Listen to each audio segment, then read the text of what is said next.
तो दोस्तों आज मैं एक्सप्लेन करने वाला हूँ असुर के सीजन 2 को, जिसका नाम है असुर 2 the rise of the dark side. ये सीरीज काफी बढ़िया है, इसकी रेटिंग है 9.5 स्टार्स आउट ऑफ 10, जो कि मेरे ख्याल से बहुत ही ज्यादा बढ़िया है। अब देखो, मैंने शुरुआत में असुर सीजन 1 का एक रिकैप दिया है, तो अगर आप उसको देखना चाहते हैं तो देख सकते हैं, लेकिन जिन्होंने वो ऑलरेडी देख रखा है तो मैं टाइम स्टैम्प यहाँ पर स्क्रीन पर मेंशन कर दूंगा। आप डायरेक्टली जाकर असुर 2 को देख सकते हैं, यानी कि उसकी एक्सप्लेनेशन को डायरेक्टली देख सकते हैं। और अगर आप इस सीरीज को देखना चाहते हैं तो आप डायरेक्टली जियो सिनेमा के ऊपर जाकर इसको देख सकते हैं। तो चलिए अब बिना किसी देरी के चलते हैं सीधा वीडियो की तरफ। तो असुर सीरीज की कहानी जो है वो कली असुर और कल की यानी कि विष्णु जी के 10वें अवतार के ऊपर आधारित है, जिसके अंदर बुराई और अच्छाई को लेकर चीजें बताई गई हैं। तो एक थोड़ा सा सीजन 1 का रिकैप कर लेते हैं। एक राधाचरण जोशी नाम के पंडित होते हैं जो कि देव और असुर की कहानियों से काफी इंस्पायर्ड थे। उनका यही बिलीफ था। खैर, उन्होंने अपनी वाइफ की प्रेगनेंसी को कंट्रोल किया ताकि उनका बच्चा पैदा हो देवों के नक्षत्रों में, लेकिन अल्टीमेटली उनकी वाइफ एक बच्चे को जन्म देते वक्त गुजर जाती है और वो बच्चा असुरों के नक्षत्रों में पैदा होता है, जिसका नाम पड़ता है शुभ जोशी। शुभ का दिमाग बचपन से ही काफी तेज था, आईक्यू नॉर्मल इंसानों से बहुत ज्यादा, जिससे कि उसे किताब को देखते ही सब कुछ याद हो जाया करता। अब राधाचरण अपने बेटे से नफरत करने लगे थे क्योंकि उनको ये लगा कि वो कली असुर का अवतार है और बहुत शक्तिशाली और ईविल है। शुभ को बस उसके दादाजी नीलकंठ जोशी प्यार किया करते थे और बस इसी गुस्से में एक दिन शुभ ने अपने ही पिता को जहर देकर मार दिया। और ये केस हाथ आता है धनंजय राजपूत यानी कि डीजे के, जो कि सीबीआई और फॉरेंसिक एक्सपर्ट थे और उनके लिए पूजा वगैरह भी घाट पर राधाचरण ने करवाई थी, इसलिए उनको ये केस काफी ज्यादा पर्सनल टाइप लगता है। और इसी दौरान शुभ ने डीजे से काफी मिस्टिक तरह से बात करी थी, मतलब कि उम्र के हिसाब से बहुत ही अजीब और बड़ी बड़ी बातें। खैर, डीजे का साथ उसका ही स्टूडेंट निखिल देता है जो कि खुद सीबीआई में था और फॉरेंसिक की अच्छी जानकारी रखा करता था। शुभ को पकड़ लिया जाता है और निखिल शुभ से काफी प्यार से बात करता है, जिससे उसको निखिल काफी पसंद आता है। लेकिन डीजे को पता था कि शुभ बहुत डेंजरस हो सकता है, तो वो 16 साल के शुभ को 18 साल का दिखा देता है ताकि उसको सुधार घर की जगह जेल भेज दिया जाए। वो उसका फेक बर्थ सर्टिफिकेट और सब बनवाता है, जिससे शुभ को जेल हो जाती है और वो डीजे को धमकी देकर जाता है कि उसको इन चीजों के बारे में जल्दी पता चलेगा। अब निखिल को ये सब बिल्कुल पसंद नहीं आता और वो सीबीआई छोड़कर फॉरेन शिफ्ट हो जाता है, जहाँ पर वो लेक्चर्स देने लगता है। लेकिन शुभ के बदले की भावना अभी भी खत्म नहीं हुई थी।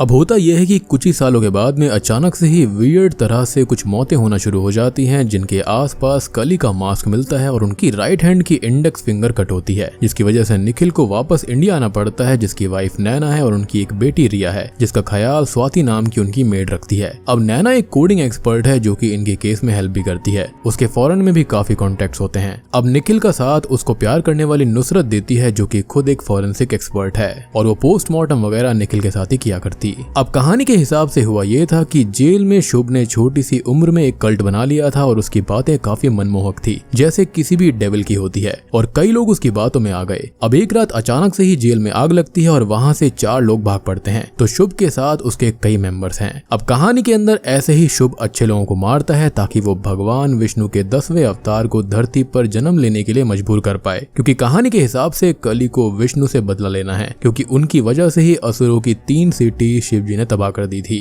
यानी कि शुभ को यही लगता है कि वो कली का अवतार है और यहाँ पर उसके साथ काफी गलत हुआ। अब शुभ उन लोगों को मारता है जो कि अच्छे नक्षत्रों में पैदा हुए हैं, एटलीस्ट स्टार्टिंग में तो ऐसा ही लगता है, या फिर जो उसके रास्ते में आए। अब इनको केसर भारद्वाज नाम का एक व्यक्ति मिलता है जो कि असल में कोई और ही है। उस पर डीजे के बेस्ट फ्रेंड लोलार्क की नजर भी होती है और उस पर शक भी होता है और केसर को पकड़ लिया जाता है। वो बहुत ही मिस्टिक बातें करता है, कहता है कि कली युग नजदीक है और सभी मारे जाएंगे, सब कुछ रिफॉर्म होगा। पूरा सीबीआई भी परेशान हो जाता है। अब होता यह है कि निखिल को इसी बीच शुभ और उसके टीम मेंबर्स किडनैप करके दूसरों को मरवाने लगते हैं, लेकिन अल्टीमेटली वो बच निकल पड़ता है। लेकिन यहाँ पर सबसे बड़ा ट्विस्ट तब आता है जब सीबीआई का ऑफिसर रसूल इनको धोखा देता है और लोलार्क को मार देता है। और सिर्फ लोलार्क ही यहाँ पर ही जानता था कि रसूल शुभ से मिला हुआ है, लेकिन लोलार्क को उसकी ही रिवॉल्वर से रसूल मार देता है और निखिल को चॉइस दी जाती है कि 3 अच्छे लोगों को वो बचाए या फिर अपनी बेटी को। तो वो अपनी बेटी को कुर्बान कर देता है, जहाँ पर हमको पता चलता है कि स्वाति जो कि रिया की देखभाल कर रही थी वो असल में शुभ की ही मेंबर है और वो रिया को जहर देकर मार डालती है, जिससे निखिल और उसकी बीवी नैना अलग हो जाते हैं क्योंकि वो उसको ही ब्लेम करती है इन सब के लिए। और लोलार्क भी यहाँ पर मारा जाता है जो कि डीजे के लिए भाई जैसा था। अब अच्छे लोग तो मर ही रहे थे और इन लोगों ने केसर को शुभ समझकर जेल में डाल दिया था और निखिल अब डीजे को इन सब का ब्लेम करता है कि उसने ना तो इतने साल पहले शुभ को जेल में फेक डॉक्यूमेंट देके डाला होता और ना कुछ ऐसा होता।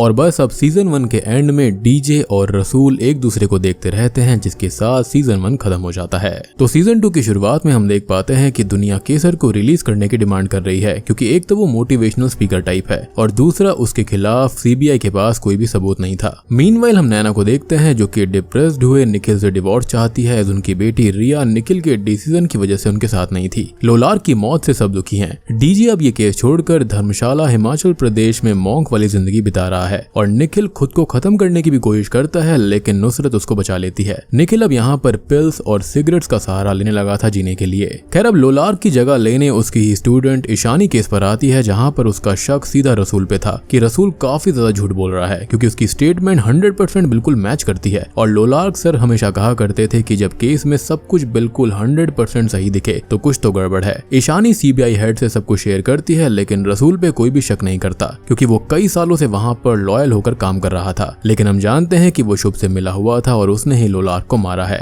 खैर अब सीबीआई शुभ के पिछले वार से तो उभर ही नहीं पाई थी कि तभी शुभ के द्वारा निखिल को कुछ नए कोऑर्डिनेट्स मिलते हैं, जो कि कुछ और नहीं बल्कि एक न्यू डेड बॉडी की तरफ इशारा कर रहे थे, जो कि एक आइस फैक्ट्री के अंदर होती है। वहाँ पर बर्फ के अंदर जमी हुई एक बॉडी मिलती है, जो कि अगले अटैक के लिए एक पजल थी, जिसको सीबीआई को सुलझाना था। इसके लिए निखिल केसर को बहुत मारता भी है और सीबीआई को केसर को कस्टडी में रखने में काफी दिक्कत आ रही थी, ऐसे बिना सबूत के किसी को भी इस तरह से कस्टडी में रखना बहुत मुश्किल था। हर जगह सोशल मीडिया पे हैशटैग्स ट्रेंड कर रहे थे कि केसर को आजाद करो। अब यहाँ पर और नए लोगों की मौतें होती हैं, जिसके अंदर रेनोन रिपोर्टर होते हैं, लेकिन निखिल की टीम उनको बचा नहीं पाती, जो कि इस पूरी सीरीज में चलता है। अब विक्टिम की इन्फॉर्मेशन सब मिलती है, लेकिन विक्टिम को ये लोग बचा नहीं पा रहे थे। खैर अब नैना किसी भी तरह करके स्वाति यानी कि उनकी मेड का पता लगाने लगती है, जो कि एक एटीएम से पैसे निकाल रही थी। एक छोटे से मॉन्क की बात सुनकर डीजे अपना फोन ऑन कर लेते हैं, जिसको ट्रैक करके नैना डीजे से मिलने पहुंचती है। अब किसी भी तरह से डीजे फाइनली नैना की हेल्प करता है और ये लोग स्वाति को पकड़ लेते हैं, जो कि शुभ से बात कर रही थी। उसको ये लोग खूब इंसुलिन देते हैं, टॉर्चर करते हैं। इनफैक्ट शुभ डीजे से बात भी करता है और गुस्से में आकर डीजे स्वाति को मार डालता है, जिससे कि शुभ को काफी खुंदस आती है। डीजे अब स्वाति को असुर मास्क और उसकी उंगली को काट लेता है, जिससे ये लगे कि ये काम शुभ का है।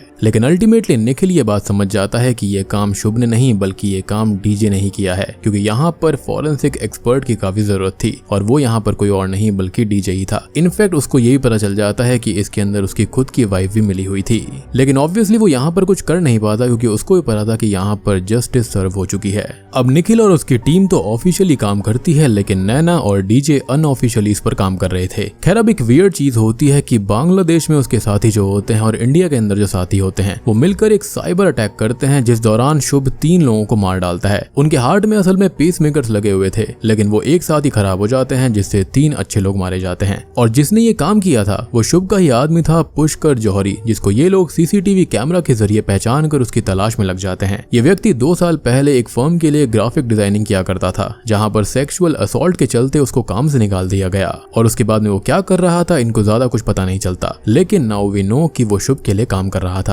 इनफैक्ट इनको उसकी लोकेशन मिल जाती है, जहाँ पे जाने पे निखिल को उसकी बेटी की ड्राइंग्स वगैरह उसके हॉल में मिलती हैं, जहाँ पे उनको यूवी लाइट से वॉल पर शुभ के द्वारा ही दिया गया एक बहुत ही क्रिप्टिक मैसेज मिलता है और कुछ लोकेशन के कोऑर्डिनेट्स मिलते हैं, जिसके जरिए उनको एक और बॉडी लेक में मिलती है, जो कि किसी लड़की की थी। दूसरी तरफ डीजे का कहना था कि शुभ को पकड़ना है तो उसका पास्ट पता लगाना होगा। उसका मानना था कि जब शुभ जेल में था तो आग लगने के बाद वहाँ से वो अपने 3 और साथियों के साथ भागा, तो उनका पता लगाने वो वाराणसी में जाता है। वहाँ से उसको 3 नाम मिलते हैं, जगदीश मुंडा, बलबीर जुबैर और ओम पांडे, यानी शुभ के साथ 3 लोग और भागे थे, जिसके अंदर डीजे को पता चलता है कि जगदीश को तो शुभ ने पहले ही मार दिया, क्योंकि वो उसके किसी काम का नहीं बचा था। उसको ये भी पता चलता है कि ओम पांडे को पहले ही पकड़कर वो मार चुके हैं, तो यहाँ पर बस अब बलबीर ही बचा था, जो कि बचा हुआ था, और शुभ के 2 मेन साथी मारे गए थे। अब कहानी में ट्विस्ट आता है जब एटीएफ टीम और उसका लीडर पॉल इस केस को टेक ओवर कर लेता है, और अब निखिल, ईशानी, नुसरत, रसूल को पॉल के अंडर में न्यू लोकेशन में काम करना पड़ता है। एज पॉल को ये लग रहा था कि उनकी लोकेशन, इंफॉर्मेशन सब कॉम्प्रोमाइज्ड है, और सबसे बड़ी बात कि नैना और डीजे इन सबसे ज्यादा प्रोग्रेस इस केस में कर रहे थे, क्योंकि वो शुभ के बिल्कुल रूट्स तक चले गए थे कि आखिर पुलिस स्टेशन में आग लगने के बाद शुभ कहां गया था, जिससे उसने इतनी तबाही मचानी शुरू कर दी। और सबसे बड़ी बात कि नैना को एक डार्क वेब का लिंक मिला था, जिसको शुभ और उसके मेंबर्स इस्तेमाल कर रहे थे सब कुछ प्लानिंग करने में, जहां पर उनको एक वियर्ड यूजर के मैसेजेस मिलते हैं। मीनवाइल हमको शुभ का पास्ट दिखाया जाता है जहाँ पर वो काफी बड़े गुरुजी के पास में गया था और अपने ज्ञान से उनको इम्प्रेस करके वहीं पर रहने लगा। उसको सर्वानंद का नाम दिया गया था क्योंकि उसने अपना असली नाम वहाँ नहीं बताया। ये सब डीजे को पता चला था और उसको ये भी पता चलता है कि अचानक से ही आश्रम के अंदर गुरुजी और उनके काफी सारे फॉलोअर्स की गंदा पानी पीने की वजह से मौत हो गई थी। लेकिन एक लेडी वहाँ पर बची थी जिसका नाम वृंदा था, जो कि एक स्कल्पचर है और दिल्ली में ही रहती है। डीजे यहाँ पर समझ गया था कि ये सारी मौतें शुभ की वजह से ही हुई हैं और हमने देखा भी था कि शुभ ने ऐसा ही किया था। उसका जिससे काम पूरा हो जाता है वो उसको ही खत्म कर देता है, वो उसको मोक्ष दे देता है और इसको यहाँ पर वो गुरु दक्षिणा बोलता है। डीजे उससे शुभ के बारे में बात करता है तो वृंदा यहाँ पर उसे काफी इम्प्रेस्ड नजर आ रही थी। वो कहती है कि उसने ही मुझे जिंदगी में दिशा दी और जब डीजे वृंदा को सच बताता है तो वो सहन नहीं कर पाती और डीजे को वहाँ से जाने के लिए बोल देती है। अब वो वहाँ से जा ही रहा होता है कि तभी वृंदा के पास उसको कली और कलयुग वाली किताब मिलती है जिसपे शुभ जोशी लिखा था। वो ब्रेल लिपि में थी, ब्लाइंड लोग इससे ही रीड कर सकते हैं। तो डीजे को डार्क वेब के पोर्टल में याद आता है कि वहाँ पर कुछ वियर्ड डॉट्स थे, तो वो उनको डिकोड करने को कहता है नैना से। खैर अब इन सब कोड्स को डिकोड करने से उनको पता चलता है कि शुभ असल में अश्विनी नक्षत्र यानी कि नेक्स्ट ट्यूसडे कुछ बड़ा प्लान करने वाला है। डीजे नैना से मना करता है कि वो किसी भी इंफॉर्मेशन को यहाँ पर सीबीआई तक ना दे, लेकिन वो ऐसा नहीं करती और वो एटीएफ टीम को ये बात बता देती है। अब ऐसा करते ही रसूल को भी ये बात पता चल जाती है क्योंकि वो इन सब का पार्ट था। तो यहाँ पर होता यह है कि नैना ऑटोमेटिकली उस पोर्टल से आउट हो जाती है एज उसका एल्गोरिदम चेंज कर दिया गया था। अब कुछ भी करके नैना पोर्टल का एक्सेस वापस से नहीं ले पाती, लेकिन तभी नैना को पता चलता है कि शुभ के किसी टीम मेंबर के फेस आइडेंटिटी से पोर्टल लॉगिन मिल सकता है और ये लोग जानते थे कि केसर के जरिए ऐसा हो सकता है क्योंकि वही एक मेंबर इनके कब्जे में था। लेकिन अब दिक्कत ये थी कि केसर को कोर्ट ने आजाद कर दिया था और एटीएफ वाले नुसरत से कहकर केसर के खिलाफ फेक प्रूफ बनवाते हैं जिससे कि उसको वापस अरेस्ट किया जाए। वो मजिस्ट्रेट से अरेस्ट वारंट भी ले लेते हैं, लेकिन तभी बीच में केसर इनको धोखा देता है, लेकिन ज्यादा दूर नहीं जा पाता क्योंकि एटीएफ से पहले ही डीजे अपने रॉ एजेंट दोस्त की मदद से केसर को किडनैप कर लेता है और उनको पोर्टल का एक्सेस वापस मिल जाता है। इनफैक्ट डीजे केसर की काफी अच्छे से मरम्मत भी करता है, लेकिन फिर भी वो कुछ नहीं बोलता, बस श्लोक और असुर देवताओं का फालतू वाला ज्ञान देने लगता है क्योंकि शुभ ने उसके माइंड में सारी गंदगी भर दी थी।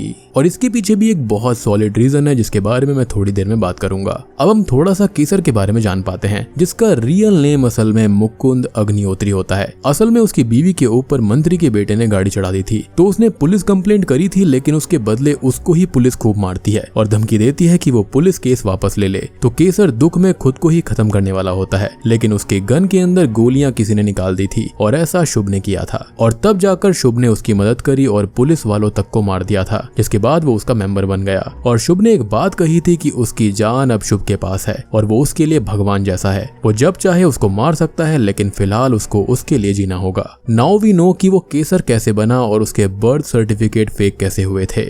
मीनवाइल हम ईशानी को देख पाते हैं जो कि अपने फ्रेंड से लोलार्क के मर्डर का फुल स्कैन करने को कहती है जिससे रसूल की कई बातों को गलत प्रूफ किया जा सके, और वो खुद भी रसूल का फोन टैप करने के साथ साथ उसके घर के सामने नजर रख रही थी। इनफैक्ट वो रसूल के घर में चुपके से जाती है जहाँ पर उसको असुर वाली ड्रॉइंग्स मिलती हैं और एक पेन ड्राइव भी वहाँ पर थी जो कि लाइटर के रूप में थी जिसको ईशानी अपने साथ रख लेती है, लेकिन तभी रसूल वहाँ आ जाता है। तो रसूल का कहना था कि असुर वाली ड्रॉइंग्स उसके सपने में लोलार्क सर की मौत के बनाने लगी हैं और वो साइकोलॉजिस्ट को भी दिखा रहा है। वो बहुत दुखी है, लेकिन हम जानते हैं कि ये सरासर झूठ था और ईशानी भी ये समझ गई थी। इनफैक्ट रसूल भी समझ चुका था कि ईशानी को उसके ऊपर शक है। अब ईशानी जब पेन ड्राइव चेक करती है तो उसके अंदर उसकी पूरी जिंदगी के पल थे, हर चीज रिकॉर्डेड थी। ईशानी ये बात निखिल को भी बताती है, लेकिन वो भी उस पर यकीन नहीं करता कि इन सब से रसूल को अरेस्ट नहीं कर सकते। खैर अब इन सब के बाद में रसूल को शुभ काफी डांटता है कि उसकी वजह से यहाँ पर गलतियां हो रही हैं और एक छोटी सी गलती की वजह से बहुत सारी चीजें बिगड़ सकती है। और तभी रसूल गुस्से में आकर ईशानी को मार डालता है एक लड़की की मदद से जो कि पैसे लेकर ये सब काम किया करती थी।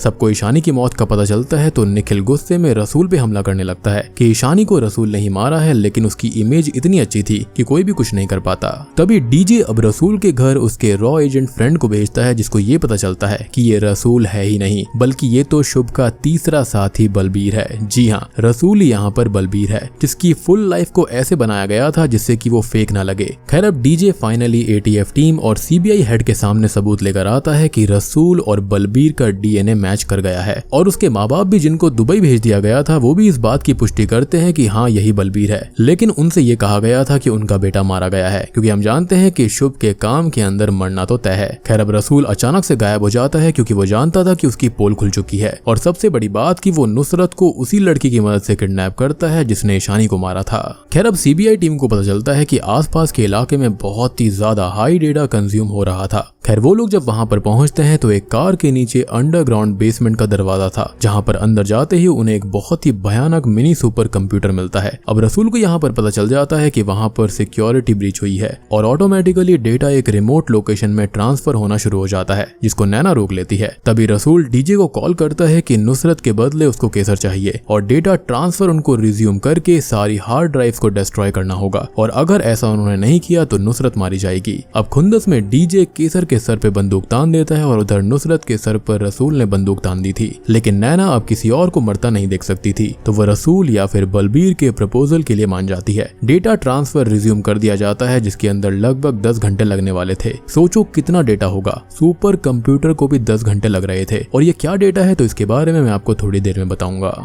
खैर अब किसी भी तरह से करके निखिल नुसरत की कार में मिली किडनैपर गर्ल के पैरों की मिट्टी से ये पता लगा लेता है कि ये टेक्सटाइल कॉटन फर्म से आई है। मीनवाइल डीजे बलबीर की बताई लोकेशन पर केसर को लेकर पहुंच जाते हैं और टेक्सटाइल फर्म में किडनैपर गर्ल नुसरत को चॉइस देती है कि एक उसकी बहन उसके सामने है जिसने खून किया था, और दूसरी एक लड़की है जो कि अच्छी लड़की है जिसने कभी कोई गलत काम नहीं किया, तो वो किसको बचाएगी। और ऑब्वियसली यहाँ पर नुसरत अपनी बहन को बचाती है जिससे वो शॉक में चली जाती है। लेकिन इसके बाद में निखिल वहां पर पहुंचकर नुसरत को बचा लेता है और उस किडनैपर गर्ल को पकड़ लिया जाता है जिसको शुभ ने मैनिपुलेट किया था अपनी टीम को ज्वाइन करने के लिए। ये लोग उससे भी इंफॉर्मेशन निकलवा लेते हैं शुभ के पोर्टल की, और ये लड़की उनकी हेल्प भी करती है क्योंकि शुभ ने उससे ये कहा था कि उसकी लड़की मारी गई है, लेकिन ये झूठ था, इसलिए वो भी समझ गई थी कि शुभ झूठा है। और दूसरी तरफ जैसे ही डीजे को ये पता चलता है कि नुसरत सेफ है तो वो केसर उर्फ मुकुंद अग्निहोत्री को मार डालता है। साथ ही साथ बलबीर भी खुद को खत्म कर लेता है ताकि कोई भी इंफॉर्मेशन बाहर ना जा पाए, लेकिन इसके पीछे भी एक बहुत बड़ी साजिश थी जो कि थोड़ी देर में खुल जाएगी। इनफैक्ट शुभ ने बलबीर से ये भी कहा था कि महायज्ञ अब सैक्रिफाइस मांग रहा है, जिसका मतलब यही था कि उनकी मौत का समय आ चुका है।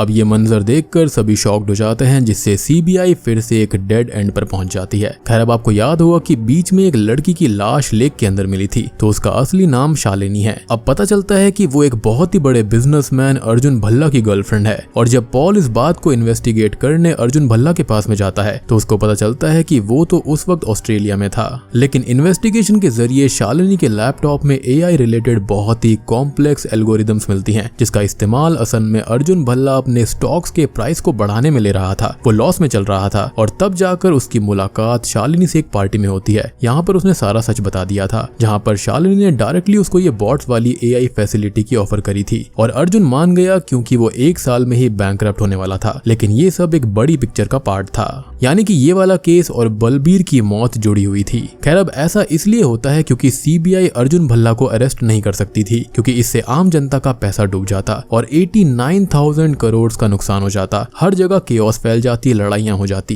तभी बलबीर की एक हार्ड ड्राइव जो कि सीबीआई ने उसकी नजरों से बचा ली थी, उसके अंदर उनको बहुत सारे विक्टिम्स के पर्सनल वीडियोस मिलते हैं। सिर्फ ईशानी नहीं बल्कि डीजे, उसकी वाइफ, निखिल, नैना, सबकी पर्सनल लाइफ वहां पर थी। अर्जुन भल्ला, बड़े से बड़े आदमी, मंत्री, आरबीआई गवर्नर, सब। असल में शुभ ने एक ऐसा सिस्टम बनाया था जिसके जरिए वो फ्यूचर प्रेडिक्ट कर रहा था। कौन कौन उसके रास्ते में आ सकते हैं उन सब का ध्यान रख रहा था, और ये था असल रीजन कि वो सबको मार रहा था। वो लोग रैंडम नहीं थे, बल्कि शुभ के सिस्टम ने ये प्रेडिक्ट किया था कि ये लोग उसके रास्ते में आ सकते थे, और यहाँ पर कौन कैसा किस सिचुएशन में रिएक्ट करने वाला है ये भी उसने प्रेडिक्ट कर लिया था। जैसे डीजे को निखिल अरेस्ट करेगा कि नहीं, तो उसकी 98% प्रोबेबिलिटी थी, और ऐसा ही हुआ था। और शुभ की ऐसे ही हर सिचुएशन के ऊपर नजर थी। वो हमेशा सीबीआई से एक स्टेप आगे था। इनफैक्ट निखिल को पता चलता है कि वो, डीजे, पूरी सीबीआई के साथ साथ सारी ह्यूमैनिटी शुभ के लैब रैट्स की तरह थी, जिसके ऊपर वो एक्सपेरिमेंट कर रहा था, उनके बिहेवियर को स्टडी कर रहा था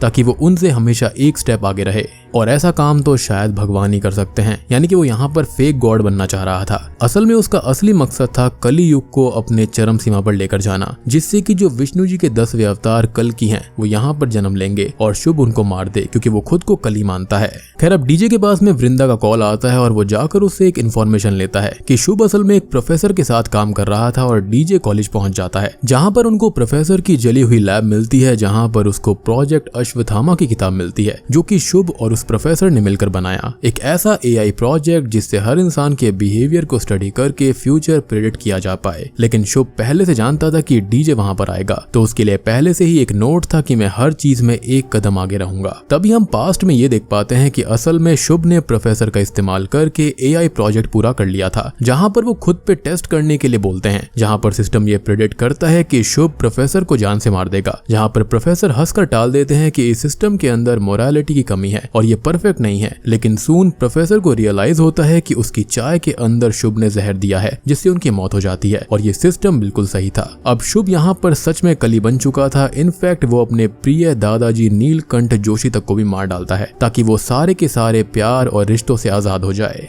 लेकिन अब आपके मन में सवाल होगा ये कि शुभ ने आखिर लोगों का बिहेवियर स्टडी कैसे किया। कुछ लोगों का स्टडी तो वो कर सकता है, लेकिन पूरी दुनिया के बिहेवियर को स्टडी करने के लिए तो बहुत बड़ा डेटा चाहिए, क्योंकि बिना डेटा के किसी भी सब्जेक्ट को स्टडी नहीं किया जा सकता। और यहाँ पर रोल आता है एक सोशल मीडिया प्लेटफॉर्म का, जिसके सर्वर्स को शुभ हैक कर लेता है और उस कंपनी की ओनर को धमकी देता है कि वो जानता है कि कंपनी उनके यूजर्स के डेटा को सीक्रेटली स्टोर कर रही है और बेच भी रही है। अब इस चीज से कंपनी ओनर डर जाती है कि उनकी कंपनी बर्बाद हो जाएगी, तो शुभ उनको कहता है कि उसको इंडिया में उनका जो डेटा सेंटर है उसका एक्सेस चाहिए। अब सोशल मीडिया कंपनी को मजबूरी में बात माननी पड़ती है और यूजर्स के माइक और कैमरा एक्सेस के जरिए ही डेटा चुराया जा रहा था, इसलिए शुभ के पास इतना डेटा था स्टडी करने के लिए और सबकी वीडियोस फोटोज भी उसके पास थी।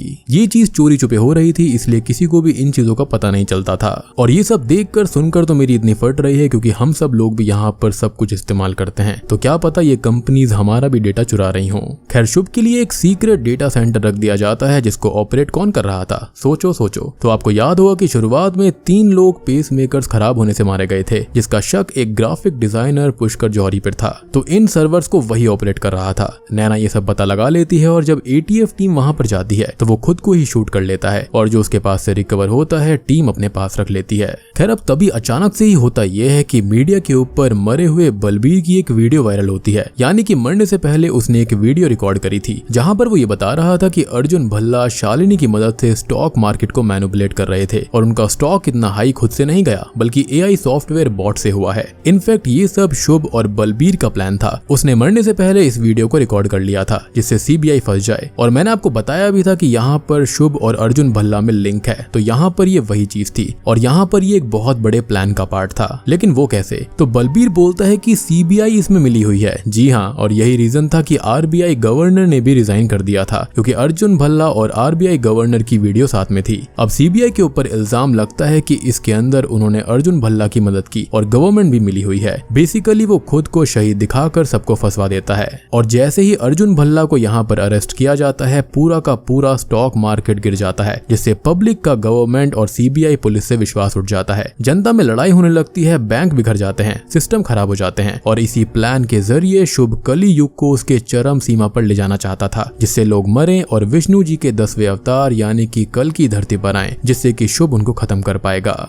इनफैक्ट शुभ खाली उस डेटा को यूज नहीं कर रहा था, बल्कि वो फेक वीडियोस बनाकर हर जगह केओस फैला रहा था। लेकिन सीरीज के अंदर ट्विस्ट तब आता है जब एक 11 साल का मॉन्क अनंत, जो कि डीजे के साथ स्टार्टिंग में था, वो मिरेकल्स दिखाने लगता है। अपने यहाँ पर जहर से एक मॉन्क को बचाता है, लैंडस्लाइड होने से पहले ही बस को रोक कर लोगों को बचाने लगता है, किडनैप हुए लोगों को भी बचाता है, जिससे हर जगह शांति फैल जाती है। क्योंकि अनंत की भी IQ काफी अच्छी थी, उसको लाइफ का काफी ज्ञान था। इस चीज से लोगों में भगवान के लिए फिर से आस्था जाग जाती है, जिससे शुभ चिढ़ जाता है। और सबसे बड़ा ट्विस्ट ये था कि ये सब डीजे का ही प्लान था। जी हाँ, उसने ये सब किया जिससे कि शुभ चिढ़े, गुस्से में आए और वो अनंत को कल की अवतार समझकर गलती करे। और ऐसा होता भी है। शुभ गुस्से में डीजे से बात करता है, लेकिन वो जानता था कि अनंत डीजे के द्वारा ही बनाया गया एक रास्ता है उसको हराने के लिए। लेकिन शुभ चैलेंज फील कर रहा था और वो अनंत को एक डिबेट में आने के लिए बोलता है। वो दुनिया को दिखाना चाहता था कि जिसको वो भगवान मान रहे थे वो मात्र इंसान का बनाया हुआ एक प्यादा है। अब डीजे अनंत को हर तरह से बचाना चाहता था और अनंत इस डिबेट के लिए मान भी जाता है, जहाँ पर उन दोनों के बीच में बहुत सही डिबेट होती है जिस दौरान शुभ एक बॉम्ब बटन अनंत को भिजवाता है कि उसके पास में शाम तक का वक्त है। वहाँ पर 2 बटन थे,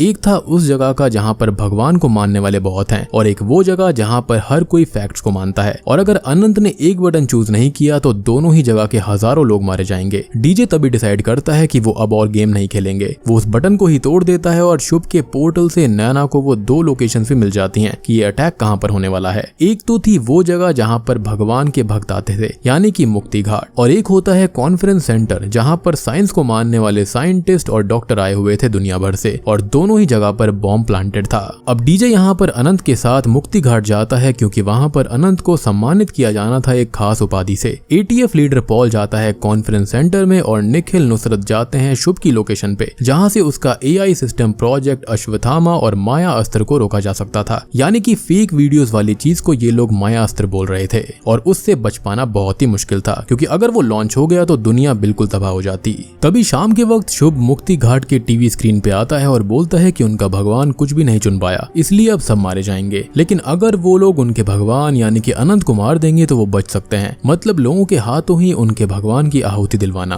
पब्लिक डर जाती है और अनंत को मारने के लिए रेडी होने लगती है, लेकिन वो कहता है कि मुझे मारने से अगर सबकी जान बचेगी तो मैं रेडी हूँ। लेकिन यहाँ पर ये शुभ की जीत होगी और बाकी सबकी हार होगी जिससे सब शांत हो जाते हैं। यानी कि बेशक यहाँ पर वो डीजे के द्वारा बनाया गया एक प्लान था, लेकिन कुछ ना कुछ खास बात थी इस बच्चे के अंदर। इनफैक्ट डीजे भी यहाँ पर ये सोचता है कि वो अनंत को मार दे जिससे कि बाकी लोग बच जाएं, लेकिन लकीली निखिल और नुसरत को एक बच्चे की मदद से शुभ की लोकेशन पता चल जाती है, एज उन्होंने सॉफ्टवेयर की मदद से उसका आज का चेहरा बना लिया था और उस बच्चे ने शुभ को देखा था एज वो उसको हमेशा एप्पल्स तोड़ने में मदद किया करता था। अब अंदर जाते ही गेट्स ऑटोमेटिकली बंद हो जाते हैं और एक जहरीली गैस लीक होने लगती है क्योंकि शुभ को पता था कि उसके हाइड आउट तक सब आ जाएंगे। अब शुभ यहाँ पर नुसरत को वहां से जाने के लिए भी कहता है, लेकिन नुसरत शुभ से कहती है कि वो इंसान है और असुर नहीं है और वो यहाँ से बिल्कुल नहीं जाएगी। अब नैना तभी सिस्टम हैक करके उसके अंदर एंटर करती है जिसके अंदर 3 लेयर सिक्योरिटी थी और ये जो बॉम्ब होता है वो सोनिक बॉम्ब था जिसको अबॉर्ट शुभ के सिस्टम से ही किया जा सकता था और ये बॉम्ब यहाँ पर दोनों जगहों पर स्पीकर के अंदर था।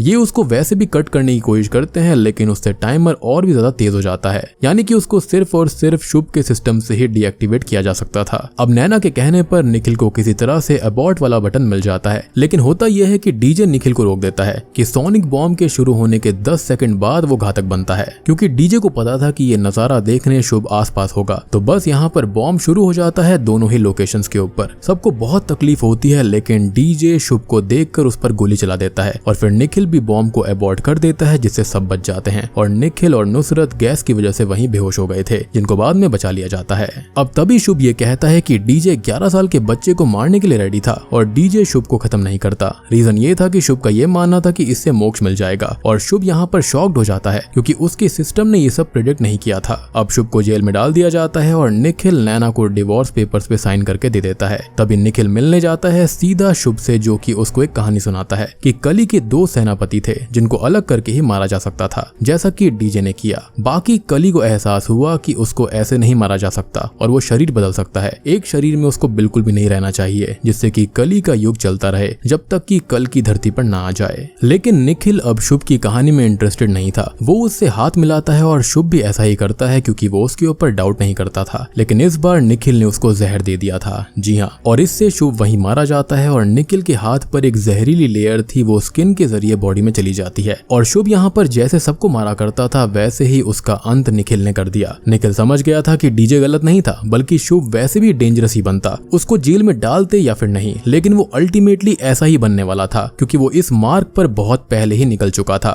और अब शुभ की जो कली वाली कहानी थी उसी वक्त उसके रेफरेंस में डीजे जा पहुंचता है वृंदा के पास, जो कि शुभ की खास थी। और तभी डीजे को वृंदा के द्वारा बनाई गई कली की अलग अलग तरह की ड्राइंग्स मिलती हैं, यानी कि अब कली वृंदा के अंदर रहेगा। जो सोच थी वो वृंदा के अंदर चली गई थी। वो शुभ के बारे में जो बता रही थी ना, वो उससे कई ज्यादा उसके बारे में जानती थी, यानी कि शुभ और कली की सोच अब वृंदा के मन में चली जाएगी। यहाँ पर खतरा टला नहीं था और वृंदा अब कली के रूप में फिर से तबाही मचाएगी। और बूम, इसी के साथ में असुर सीजन 2 यहीं पर खत्म हो जाता है। तो दोस्तों ये थी असुर सीजन 1 और 2 की कहानी। सीरीज के अंदर कली की कहानी को बेस बनाया है, इविल गुड दिखाया गया है और भी काफी सारे मुद्दों पर बात करी गई है, लाइक करप्शन और बाकी सब। असल में कली विष्णु जी से बदला लेना चाहता था और उसी को बेस शुभ ने बनाया, एज उसके पिता और उसके दादाजी यही कहानियां उसको सुनाया करते। अब बचपन से ही उसके मन में सबके लिए जहर घुल गया था और वो खुद को कली माना करता। इसी वजह से वो काफी भयानक बना, अपने पिता को मारा, अपने फ्रेंड जगदीश को मारा, बलबीर, मुकुंद, प्रोफेसर, गुरुजी, और यही तो असुरों की निशानी होती है कि वो किसी के सगे नहीं होते। मतलब कि जो उसको बनने से रोका जा रहा था अल्टीमेटली वो वही बन गया। अब ये सब इसलिए किया शुभ ने कि कली युग चरम सीमा तक आए और कल की अवतार धरती पर जन्म ले, जिससे कि वो उनको खत्म कर दे और खुद राज करे। अब ये सोच रहेगी वृंदा के अंदर और वो कुछ ना कुछ फिर से करने की कोशिश करेगी, क्योंकि वो काफी कुछ छुपा रही है। हो सकता है कि उस पूरे टाइम वो कांटेक्ट में थी शुभ के, और वो 777 यूजर जिसने की ब्रेल में मैसेजेस किए थे वो खुद हो सकती है, या फिर उसके लिए ही वो मैसेजेस किए जा रहे थे। शी न्यू कि क्या होने वाला है और उसने यहाँ पर डीजे को काफी कुछ नहीं बताया था। अब ये जो कली है ना, इसका कोई फिजिकल फॉर्म नहीं है, एटलीस्ट मेरे हिसाब से। ये हर इंसान के अंदर है। जैसे गुस्से में इंसान बहुत अजीब बिहेव करता है, बिल्कुल डिफरेंट हो जाता है, तो हेट्रेड, गुस्सा, ये सब इसी के साइंस हैं और किसी के भी अंदर ये वास कर सकता है। जैसे कि वृंदा समेत शुभ के सभी साथी के अंदर इसका इन्फ्लुएंस आ गया था और अब ये सब वृंदा से शुरू होगा फिर से। अब देखने वाली बात ये होगी कि 3rd सीजन आएगा या फिर नहीं। कली का सिंपल मतलब है कि समाज में केओस फैलाना, झूठ बोलना इत्यादि। और अश्वत्थामा की बात रही तो ये वही कैरेक्टर था जिसको मारा नहीं जा सकता था, जिसको कृष्णा जी ने कर्ज किया था और उसकी मणि छीन ली थी जो कि उसके माथे पर थी। और ये जो शुभ का प्रोजेक्ट था ना, ये बिल्कुल वैसा ही था, इसको पूरी तरह से खत्म नहीं किया जा सकता। और ये जो कर्ज है ना, ये हमेशा रहेगा, क्योंकि ऑनलाइन मीडिया सब कुछ फेक इजीली हो सकता है, तो इनको 100% खत्म करना तो नामुमकिन है। यानी कि कली को खत्म करना आसान नहीं है। लेकिन दूसरी ओर अनंत जैसे भी लोग हैं जो कि काफी अच्छे हैं, जिससे कि संतुलन बना रहता है। तो उम्मीद करता हूँ कि आपको ये सीरीज और थ्योरीज पसंद आई होंगी। पसंद आई है तो वीडियो को लाइक कर देना, चैनल के ऊपर नए हैं तो सब्सक्राइब कर लीजिए। तो मैं आप सबको मिलता हूँ अगली वीडियो के साथ में, तब तक के लिए